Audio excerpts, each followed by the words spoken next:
ইয়ানা রূপকথাদের রুমে গিয়ে বিছানায় উঠে বসলো। এরপর রূপকথার গা থেকে কমফোর্টারটা তুলে নিল।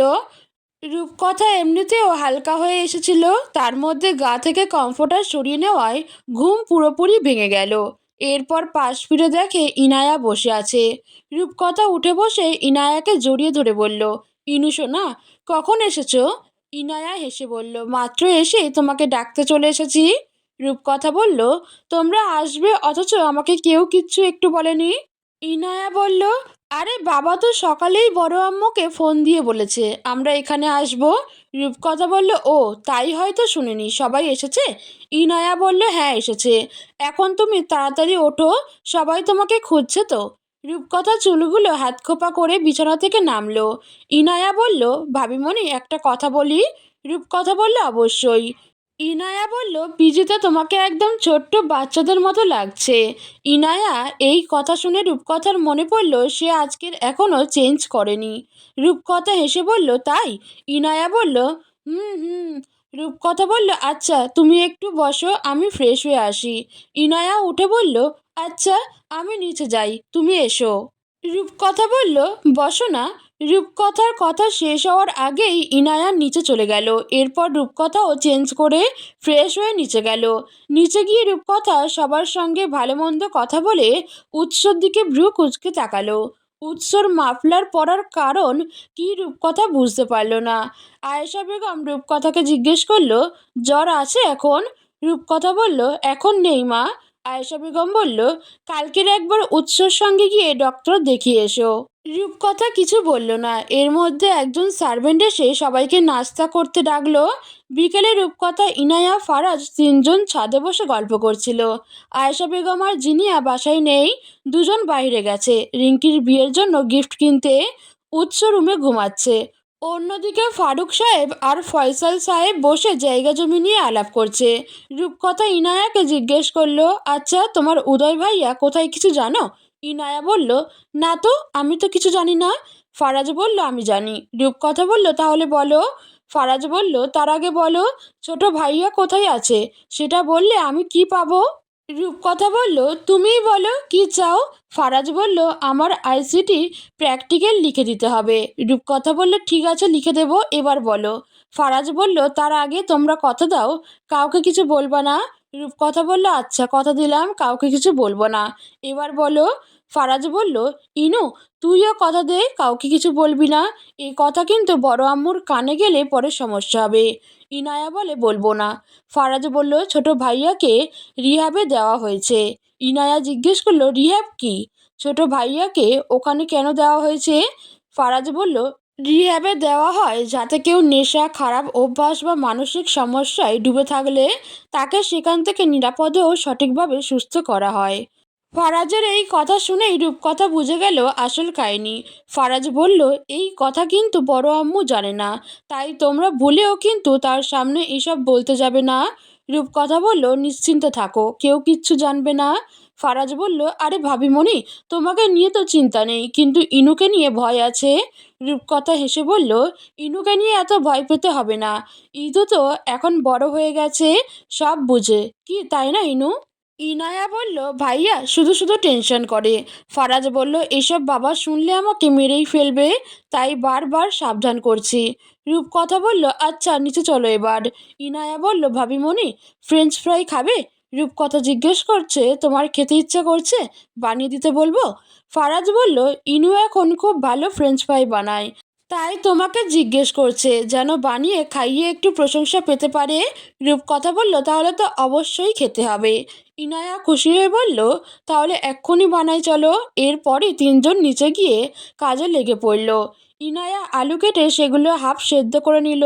রূপকথা বলল, হয়েছে, বাকিটা আমি করছি, তুমি দাঁড়াও। ইনায়া বলল, না না, সবটা আমি করব, তোমরা দুজন শুধু দেখো। এরপরে রূপকথা চাইল ইনায়াকে হেল্প করতে, কিন্তু ইনায়া কোনো হেল্প নিল না, সবটা নিজেই করলো। ইনায়া রূপকথাকে বলল, বাবা আর বড় আব্বু তো বাইরে গেছে, চলো তোমাদের রুমে গিয়ে খাবো, বড় ভাইয়াকে সহ ডাকবো। রূপকথা বলল, তোমার ভাইয়া তো এসব খায় না। ইনায়া বলল, আজকে শিওর খাবে, আমি বানিয়েছি না। রূপকথা বলল, বেশ তবে চলো। এরপর তিনজন রূপকথাদের রুমে চলে গেল। ইনায়ার রুমে ঢুকেই উৎসকে ধাক্কা দিয়ে ডাকলো, বড় ভাইয়া ওঠো। ইনায়ার ধাক্কা খেয়ে উৎসর ঘুম ভেঙে গেল, চোখ বন্ধ রেখেই বলল, বলো ইনুই। ইনায়া বলল, উঠো, ফ্রেশ হয়ে নাও। আমি ফ্রেঞ্চ ফ্রাই বানিয়েছি। উৎস জিজ্ঞেস করলো, খেতেই হবে? ইনায়া বলল, শুধু খেলেই হবে না, খেয়ে রিভিউও দিতে হবে, তাড়াতাড়ি ওঠো। উৎস রূপকথাদের দিকে তাকিয়ে উঠে বসলো।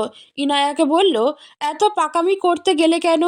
হাত পুড়ে গেলে তখন কি হতো? ইনায়া বলল, আমি বাসায় বানাই তো। ফারাজ বলল, ভাইয়া তুমি পরে কথা বলো, আগে ফ্রেশ হয়ে এসো, তোমার জন্য আমরাও খেতে পারছি না। উৎস উঠে ফ্রেশ হতে চলে গেল। রূপকথা বুঝলো উৎস ইনায়াকে অনেক বেশি আদর করে। দেখলো তো কি সুন্দর করে কথা বললো ইনায়ার সঙ্গে। এরপর উৎস ফ্রেশ হয়ে এসে ইনায়ার পাশে বসলো। এরপর একটা ফ্রেঞ্চ ফ্রাইতে সস লাগিয়ে মুখে নিয়ে বলল, ওয়াও ইনুই, পাখির হাতের ফ্রেঞ্চ ফ্রাই মাসাল্লা অনেক বেশি মজা হয়েছে। এরপর বাকিরাও খাওয়া শুরু করলো। খাওয়ার ফাঁকে ফারাজ উৎসকে জিজ্ঞেস করলো, ভাইয়া তোমার গলায় কি হয়েছে? উৎস বলল, একটা তেলাপোকা কামড় দিয়েছে। ফারাজ বলল, কিন্তু তুমি যে তখন বললে টনসিল বেড়ে গেছে। উৎস বলল, তা তো বেড়েছেই, আর সেই জন্যই তো মাফলার বেঁধেছিলাম। ফারাদ জিজ্ঞেস করলো, তেলেপোকা কিভাবে কামড় দিয়েছে? আর তোমাদের বাসায় তেলেপোকা কই থেকে আসলো? উৎস ধমক দিয়ে বলল, বেশি কথা বলছো, চুপচাপ খা বেডা। ফারাজ একদম চুপ হয়ে গেল, চুপচাপ খেতে লাগলো। খাওয়া যখন শেষের দিকে তখন আয়েশা বেগম আর জিনিয়াও বাইরে থেকে এসে তাদের সঙ্গে জয়েন করলো। উৎস মাকে জিজ্ঞেস করলো, সব কিছু কেনা শেষ হয়েছে? আয়েশা বেগম বলল, সবার জন্য জামা কাপড় নিয়েছি, রিঙ্কির জামাইয়ের জন্য 9 আনা একটা চেইন কিনেছি, এখন শুধু তোমার নানুর জন্য আর রিঙ্কির দাদুর জন্য শাড়ি কেনা বাকি। ফয়সাল সাহেবরা রাতে খেয়ে নিজেদের বাসায় চলে গেল।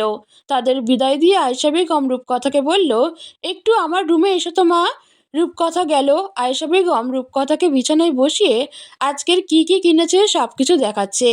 সবার গিফট দেখানো শেষ। আয়েশা বেগম রূপকথাকে একটা শপিং ব্যাগ দিয়ে বলল, এটা তোমার জন্য। রূপকথা জিজ্ঞেস করলো, কি এটা? আয়েশা বেগম বলল, খুলেই দেখো। রূপকথা শপিং ব্যাগটা খুলে দেখলো এতে একটা মেরুন কালার জামদানি শাড়ি আছে। আয়েশা বেগম জিজ্ঞেস করলো, পছন্দ হয়েছে? রূপকথা হেসে বলল, খুব পছন্দ হয়েছে, thank you mother in law. Ayesha Begum হাসলো, বলল, এটা রিঙ্কির বিয়ের দিন পড়বে। রূপকথা বলল, আচ্ছা। আয়েশা বেগম বলল, যাও ঘুমাতে যাও, তোমায় এসব দেখানোর জন্য আর শাড়ি দেওয়ার জন্যই রেখেছিলাম। রূপকথা জিজ্ঞেস করলো, আপনার জন্য কিছু কিনেননি? আয়েশা বেগম বলল, আমার যেগুলো আছে সেগুলোই তো পরি না, আর কিনে কি করব মা? রূপকথা বলল, তাতে কি, আমিও তো পরি না। আয়েশা বেগম বলল, তোমারই তো এখন দিন, তোমার সঙ্গে আমার তুলনা করে লাভ আছে? রূপকথা বিছানা থেকে নেমে বলল, বুঝেছি, আর বলতে হবে না। আয়েশা বেগম হেসে বলল, তা তো বুঝবেই, বুড়ি না তুমি। রূপকথা কিছু না বলে হেসে রুম থেকে বেরিয়ে গেল। এরপর নিজেদের রুমে এসে দেখে এই ঠান্ডার মধ্যে উৎস বারান্দায় বসে আছে। ইনায়ারা আসার পর থেকে এখনো পর্যন্ত রূপকথা উৎসর সঙ্গে কোনো কথা বলেনি, একদম ইগনোর করে গেছে, ভুলেও একবার উৎসর দিকে তাকায়নি। এসব ভাবতে ভাবতে রূপকথা চেঞ্জ করে ফ্রেশ হয়ে এসে গায়ে কমফোর্টার জড়িয়ে শুয়ে পড়ল।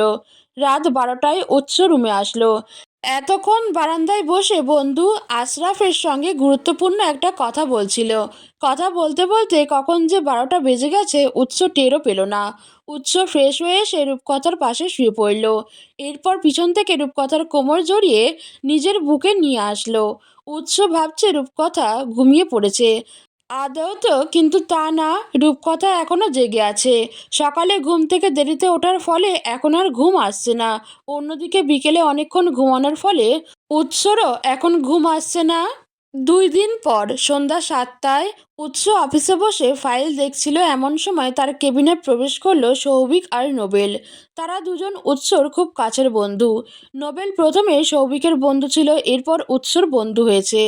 উৎস ওদের দেখে তাড়াতাড়ি হাত নিয়ে গলা ঢেকে নিল। গলার অবস্থা এরা দেখলে কেলেঙ্কারি বাঁধিয়ে দেবে।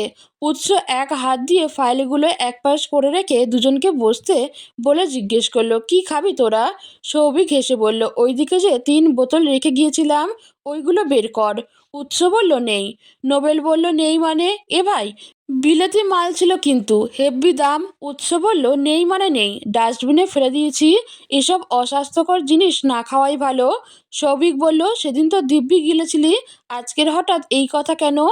নিশ্চয়ই বাসায় গিয়ে বউয়ের সঙ্গে মাতলামি করে ধরা খেয়েছিস। উৎস থতমত মুখে বলল, ফাউল কথা, কি জন্য এসেছিস সেটা বল। নোবেল বলল, সৌভিক তোকে দাওয়াত দিতে এসেছে।